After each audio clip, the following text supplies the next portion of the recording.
les fourches fiscales, amenez la guillotine Zuckman et taxez-les. Taxez-les! Elle est fière là, elle est bien fière de son coup et la petite scénette nous montre vraiment devant nos yeux ébahis à quel point c'est absolument aberrant et ridicule cette situation franco-communisto, léninisto, Kim Jong-unisto, Xi Jinpingisto, mussoliniste. C'est la rentrée politique et Marion Maréchal ne perd pas de temps et détruit la gauche. En bonne et due forme, ça fait longtemps que l'on n'a pas parlé de Marion Maréchal, hein, souvenez-vous, elle a quitté le Z, voilà, divorce, ensuite elle a créé son propre parti, elle est toujours eurodéputée et elle a organisé un événement, la droite qui gagne, pour, je cite, dégauchiser l'école, dégauchiser les tribunaux, dégauchiser les syndicats, dégauchiser l'écologie, dégauchiser tout en fait, hein, voilà. L'Europe, le monde, la galaxie, l'univers, et ce sera tant mieux car la gauche, ce mode de pensée pour adolescents capricieux en mal d'attention et qui font leur petit Che Guevara Eco Plus, cela suffit, les Khmers rouges et autres taxes Zuckman, ça suffit, et ça, Marion Maréchal, vous allez le voir, dans son discours, va bien nous le faire sentir. Alors allons-y, les amis, analysons son petit storytelling. Qu'est-ce qu'elle nous dit? Comment est-ce qu'elle nous le dit? Et comme l'accoutumée, comment vos gelées vous font passer des vessies pour des lanternes? L'enfer pour le paradis, on voit ça ensemble, tout de suite.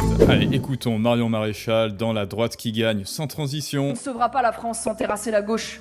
Et on ne sauvera pas la France sans terrasser la gauche. Pas la gauche. Si on n'est pas capable de distinguer l'adversaire de l'allié potentiel, de tracer la ligne de front, de rassembler et d'ordonner ceux qui veulent que la France reste la France.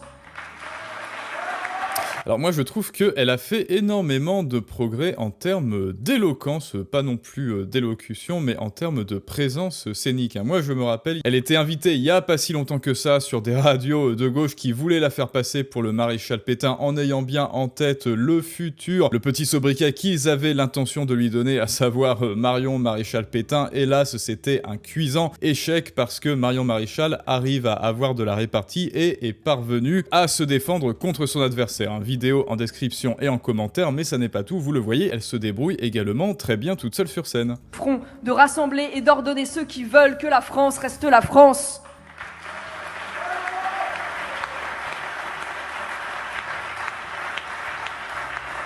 La petite interrogation. Pour sauver la France, il faut battre la gauche. Et je parle non seulement du terrain politique, mais aussi médiatique, culturel, judiciaire et syndical. Partout, il faut dégauchiser la France, dégauchiser l'école, dégauchiser les tribunaux, dégauchiser les syndicats, dégauchiser l'écologie, dégauchiser l'administration, dégauchiser l'Union européenne, dégauchiser le service public audiovisuel.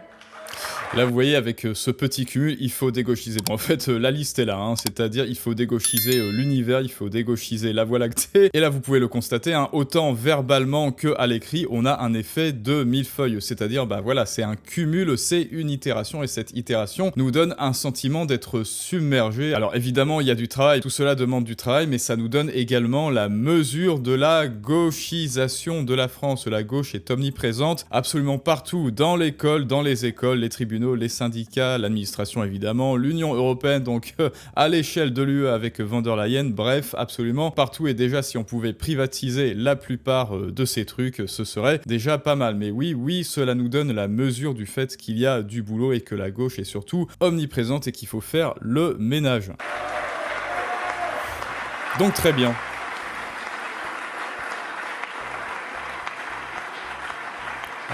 Pour son souffle. Et je peux vous dire que nous avons du travail. Bah, bon, c'était pas voulu, hein, c'était pas intentionnel, mais je pense que effectivement c'est la première qui a conscience de ce travail qui sera absolument gargantuesque, voire pharaonique pour dégauchiser absolument tout, mais ne serait-ce que en affouérant les services publics, hein, comme on le dit toujours, en privatisant bien sûr écoles, services audiovisuels publics, en fermant Arcom, etc., en privatisant, soit en affouérant les agences publiques. Là déjà 90%, bon allez, on va être gentil, 75% du travail sera déjà accompli. Quand je vois, comme vous, j'imagine, depuis maintenant plusieurs semaines, partout sur les antennes, tous les journalistes de gauche se faire le relais des élus LFistes. Là, vous voyez, elle se rapproche de son public, hein. Quand je vois comme vous, quand nous voyons ensemble. Alors, est-ce qu'elle a dit nous? Depuis maintenant... Je prépare. Et je peux vous dire que nous avons du travail. Voilà, nous avons du travail, donc elle se met dans le même panier que son public, donc ça c'est très bien, c'est nous, c'est pas vous et moi. Quand je vois comme vous, j'imagine, Quand je vois comme vous, depuis maintenant plusieurs semaines, partout sur les antennes, tous les journalistes de gauche se faire le relais des élus LFistes pour faire en sorte que tout soit ramené au sujet de la dette et du budget sur la taxe Zuckman.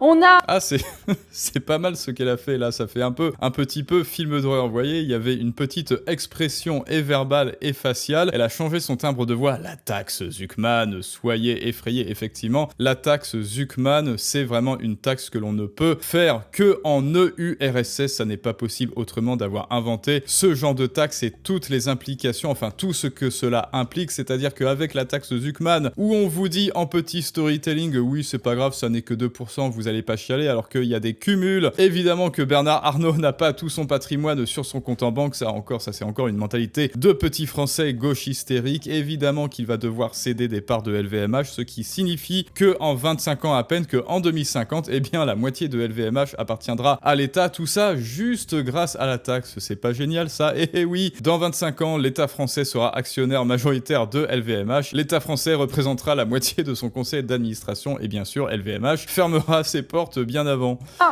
3 300 milliards d'euros de dette, 800 milliards d'euros de dépenses sociales annuelles. On emprunte, imaginez, plus de 300 milliards d'euros sur les marchés financiers chaque année, simplement pour garder la tête hors de l'eau. Nous sommes le pays le plus taxé du monde. Mais non, nous avons les Khmers budgétaires, les Robespierre de l'impôt, qui ont fait leur liste. Non, là-bas, il y en a encore 500 qui bougent. Sortez les fourches fiscales, amenez la guillotine Zuckman et taxez-les. Alors ça c'est pas mal non plus, hein. On a parlé des scénettes d'ailleurs, elle aime bien faire les scénettes un petit peu comme Marine, elles aiment bien, peut-être que c'est de famille, faire des petites scénettes, c'est-à-dire j'incarne le personnage du Khmer rouge, en plus avec les petits sobriquets, donc les Khmer budgétaires, bah écoutez, voilà, hein, RAS, c'est ça en fait, c'est ça littéralement, c'est même pas un sobriquet, c'est que c'est ça littéralement, ce sont des Khmer, c'est-à-dire ils ont des ennemis, et il y a une répression morale, ces mêmes Khmer budgétaires vous collent sur la tempe le flingue de la piété, le flingue du chantage moral et vertueux. Et si tu n'acceptes pas cette taxe, tu es un énorme facho, les Robespierre de l'impôt aussi, c'est-à-dire Robespierre dans l'inconscient collectif, hein, rappelez-vous, on a parlé de l'inconscient collectif, Robespierre est associé à quoi? À la guillotine, à chasser les méchants riches, à chasser les méchants nobles, qu'il faut taxer tout le monde, etc., etc. À la Révolution également, donc les Robespierre de l'impôt pareil, c'est-à-dire les petits Che Guevara des temps modernes qui veulent taxer la réussite des autres pour financer leur échec, et elle va nous faire donc la liste. Les Robespierre de l'impôt qui ont fait leur liste. Non, là-bas, il y en a encore 500 qui bougent. Sortez les fourches fiscales, amenez la guillotine Zuckman et taxez-les. Voilà, donc cette petite scénette, c'est vraiment pas mal, hein. Là, je crois que les gauchistes sont en PLS. Elle incarne un gauchiste qui est vraiment ridicule en cela qu'il se prend donc pour le Robespierre qui va faire la police de la pensée, la police des impôts. Quoi, tu ne payes pas assez d'impôts, ça n'est pas normal. Et là, elle nous a déjà donné toute la mesure du ridicule de la situation avec ces petits Khmers rouges autoproclamés grands justiciers du genre DC Comics ou alors le MCU gauchiste Universe qui veut chasser les méchants riches et les méchants qui ne payent pas assez d'impôts pour qu'ensuite cela soit reversé directement dans leur poche. Taxez-les! Et vraiment pas mal. Et la petite scénette, bon, elle est fière là, elle est bien fière de son coup, et la petite scénette nous montre vraiment devant nos yeux ébahis à quel point c'est absolument aberrant et ridicule cette situation franco-communisto, léninisto, Kim Jong-unisto, Xi Jinpingisto, mussoliniste. Voilà, elle est fière. J'ai choisi d'en rire et je ne vous cache pas que je suis pas souvent le poing levé en appelant à la taxation, mais je ne sais comment prendre cela autrement qu'en riant parce que quelle folie les amis. Eh oui, le rire est le sucre des larmes, disait l'auteur, un auteur que vous me direz en description dont je feins d'oublier le nom. Moi je dis stop. Stop, il faut en finir avec cette gauche du ressentiment et de la jalousie, de la manif, du blocage, des menaces, des insultes, de la violence, cette gauche de la haine.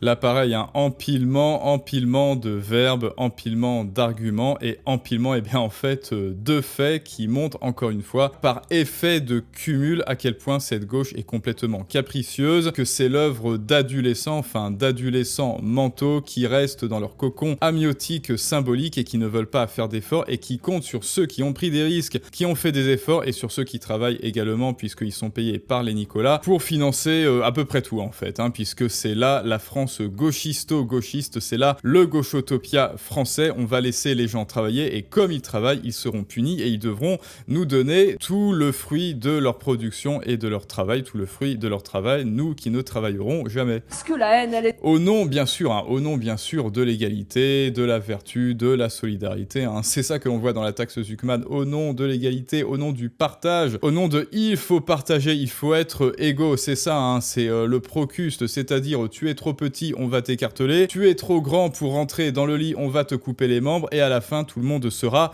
égaux mais mort. C'est ça la définition du socialisme. Être bien de leur côté.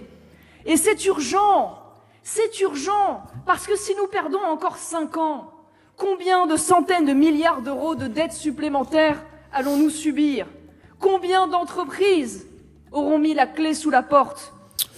Moi, à mon avis, quasi toutes quand arrivera la taxe Zuckman, même si j'ai vu d'autres aberrations, on en parlera peut-être en vidéo, où il y a des millionnaires qui font mine de dire oui, il faut accepter. Non, en fait, des petits chefs d'entreprise qui, eux, vont passer sous les mailles du filet de la taxe Zuckman et qui disent oui, il faut absolument l'accepter, ce qui est vraiment aberrant. Donc il y a même des entrepreneurs en France qui sont socialistes et qui acceptent par une espèce de masochisme comme ça, de se faire enfiler à sec par l'État. Il faudrait aussi dégauchiser le RN. Bon, ça, c'est pas faux. Mais pour rappel, Marion Maréchal Le Pen n'a plus rien à voir avec le RN. Elle est passée par la case Z et ensuite elle a créé donc son propre parti. Vous pouvez toujours y rêver. Le français moderne fut fondé par les révolutionnaires de gauche et est profondément enraciné dans cette idéologie humaniste. Et hélas, je ne peux que lui donner raison. Et c'est à contre-cœur que je lui donne raison, puisqu'apparemment il s'agit d'un antifasciste. Hélas, l'ADN français est purement socialisto-communiste. Et c'est à contre-cœur que je le dis. Et c'est pour cela que je vous dis toujours qu'il faut changer avant tout les mentalités, changer avant tout cet ADN communiste, et cela se fait, eh bien, vous le savez, comme Marion Maréchal, en partageant vos idées et en proposant un tout nouveau narratif qui est plus avantageux que cet enfer socialisto-khmer rouge avec les fourches sociales. D'ailleurs, c'est pas mal, d'ailleurs, elle maîtrise bien vraiment les images, déjà les khmers budgétaires en référence au khmer rouge, les Robespierre de l'impôt en référence à la Révolution, ensuite les fourches fiscales en référence encore à la Révolution et à une espèce de soulèvement. On imagine bien les fourches avec dessus taxer les riches, amener la guillotine. Donc c'est vraiment là, vous le voyez, on est dans le champ lexical du petit révolutionnaire du dimanche, du petit révolutionnaire éco-plus qui veut taxer votre réussite et votre travail pour financer sa paresse et son échec, et avec enfin la petite interjection CE, taxez-les, mais quelle folie les amis. D'ailleurs, si on se le remettait... Annuel. On en était du budget sur la taxe Zuckman. Voilà, la taxe Zuckman. On a 3300 milliards d'euros de dettes, 800 milliards d'euros de dépenses sociales annuelles. Et ne serait-ce que les 70 millions juste pour s'octroyer l'insigne honneur d'avoir une dette, qui va encore augmenter puisque la note de la France s'est dégradée.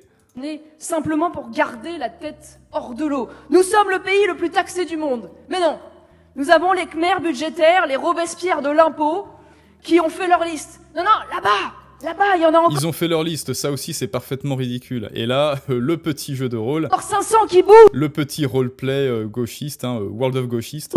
Sortez les fourches fiscales, amenez la guillotine Zuckman et taxez-les. Bon, alors c'est vraiment pas mal, Marion Maréchal. Je note qu'elle a fait de grands progrès, tant en termes d'élocution que en termes de petites scénettes, c'est-à-dire occuper l'espace de la scène, savoir partager ses idées. Et je te rappelle que si toi aussi, tu as des idées à partager, une expertise à transmettre, quelque chose de valeur à apporter au monde, si tu ne sais pas partager ce qui te tient à cœur, eh bien tu le vois, d'autres le feront à ta place. Les Khmers rouges, les Khmers budgétaires et autres Zuckman en puissance le feront à ta place et ils occuperont le le devant de la scène pendant que toi, tu resteras un jour de plus ignoré dans l'ombre avec tes idées. Donc si tu veux faire, eh bien, comme Marion Maréchal, il y a une solution, c'est les clés de la persuasion en description et en commentaire pour maîtriser, eh bien, entre autres, le storytelling, augmenter ton pouvoir de persuasion et donc, ce faisant, ton impact sur le monde. Et maintenant, c'est à vous. Dites-moi ce que vous pensez de tout ça de Marion Maréchal et de sa prestation dans les commentaires. N'oubliez pas de lâcher votre plus beau pouce bleu, de vous abonner si ça n'est déjà fait. Plus on est d'abonnés et plus les Khmers rouges seront en sueur, et ça n'a pas de prix. Et je vous dis à tous à très bientôt pour un prochain storytelling du monde moderne, mais ça, c'est une autre histoire.